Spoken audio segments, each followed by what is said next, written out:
దేవుడి మీద ప్రమాణం కాదు. ఎందుకంటే దేవుడి ఎకరాలే నువ్వు దోచుకుంటే దేవుడి మీద ప్రమాణం చేయడం నీకు పెద్ద ఈజీ. 2004 నుంచి 2024 వరకు నువ్వు మాచర్లేదో నీ అడ్డా అంటున్నావు కాబట్టి మాచర్ల సెంటర్లో నీ భార్య పిల్లల్ని తీసుకొచ్చి నేను విగ్రహాలు దోచుకోలేదు అని వాళ్ళ మీద ప్రమాణం చేయగలవా?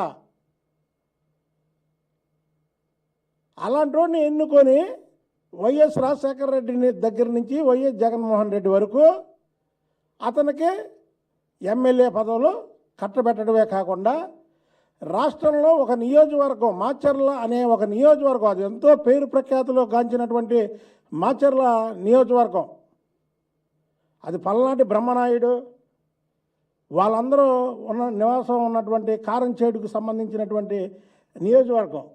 అలాంటి నియోజకవర్గంలో దొంగతనాలే వృత్తిగా చేసుకున్నటువంటి ఇతన్ని పెట్టడం అనేది వాళ్ళు మరి రాజశేఖర రెడ్డికి జగన్మోహన్ రెడ్డికే చెల్లింది. అలాగే మాచర్లలో ఈయనకు ఒక తమ్ముడు ఉన్నాడు, సొంత తమ్ముడు.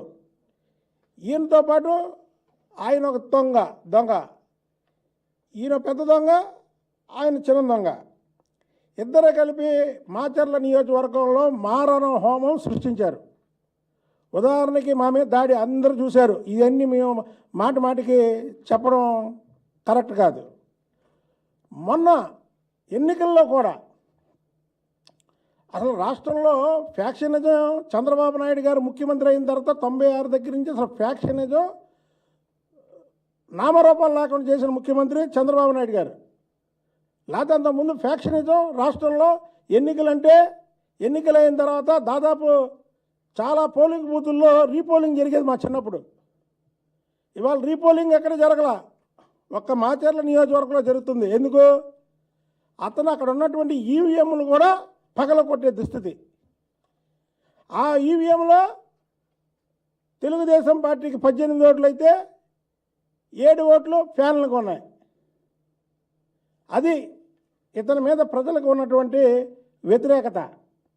అంటే 4 ఓట్లలో 1 ఓటు పిన్నెలకి, 3 ఓట్లు బ్రహ్మారెడ్డికి. దీన్ని చూసి తట్టుకోలేక అక్కడ ఉన్నటువంటి ఈవీఎంలు పగలకొట్టి వాళ్ళు ఏదో అరాచకం సృష్టించి నియోజకవర్గం మొత్తం కూడా ఎన్నికలు ఆపేయాలి అనే ఒక ప్రక్రియలో భాగంగానే ఆ రోజు ఎన్నికల రోజు అక్కడ ఆ పని చేయడం.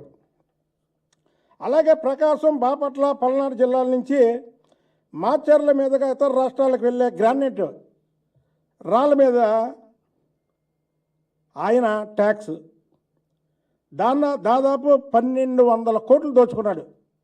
ఆ గ్రానైట్ రాళ్ళతోనే కొడతాడు ఎవరినన్నా. మళ్ళీ మా మీద కొట్టింది నన్ను కానీ, బాండవమ్మని కానీ, మా లాయర్ గారు కిషోర్ని కానీ, ఆ రాళ్ళతో ఆ గ్రానైట్ రాళ్ళు అంటే బాగా ఇష్టం ఆయనకి. ఎవరికన్నా అన్నం, కూర, టిఫిన్లు ఇష్టం ఉంటుంది, వాడికి మాత్రం గ్రానైట్ రాళ్ళు అంటే బాగా ఇష్టం.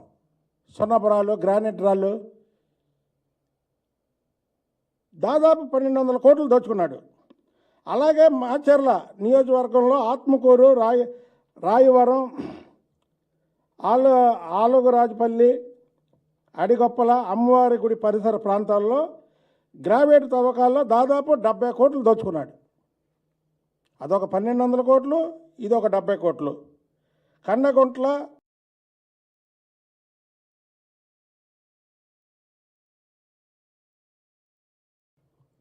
అలాగే ఏ చిన్న నిర్మాణం జరిగినా సరే 5% వాటా కావాలి ఆయనకి. ఎక్కడన్నా సీసీ రోడ్లు వేసినా, ఎక్కడన్నా కాలువలు మరమ్మతు చేసినా, ఏ చిన్న కాంట్రాక్టరు కనీసం ఒక 10 లక్షల రూపాయలు వర్క్ జరుగుతుందనుకోండి, దాంట్లో అతనికి 50,000 రూపాయలు లంచం తీసుకెళ్లాల్సిందే. అలాగే రైతులు పొలం గురించి పాస్ పుస్తకాలు అప్లై చేస్తారు. పాస్ పుస్తకాలు అప్లై చేయగానే వెంటనే ఎవరెవరు వాళ్ళు అప్లై చేశారో పిన్నెళ్ళ ఇంటికి వెళ్ళిపోవాలి. అది వెళ్ళిపోతే చదువుతాడు బుద్ధ వెంకన్న, దేవినేని ఉమా, అశోక్ బాబు, ఇలా ఓకే. కానీ పాస్ పుస్తకాలు కూడా వదలకుండా 15,000 రూపాయలు ఇవ్వాలి. అది ఇతని చరిత్ర.